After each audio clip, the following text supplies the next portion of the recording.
umugisha wo kugukorera iguteze na rimwe uzakura abantu muri iki gihande imbabazi zawe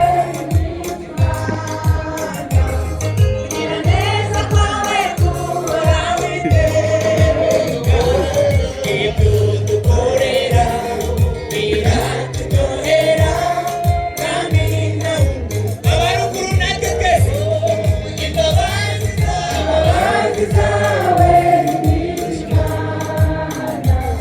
kugira neza kwawe guhora witeka ibyo dukorera biraturyohera kandi nta wundi twabugiraho.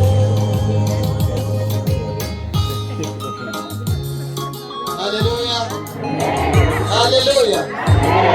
Reka turebe abantu tugiye gufatanya gusinya amasezerano adakuka yo gukorera Imana mu ruzabibu rwayo kubaka n'iki n'urusengero.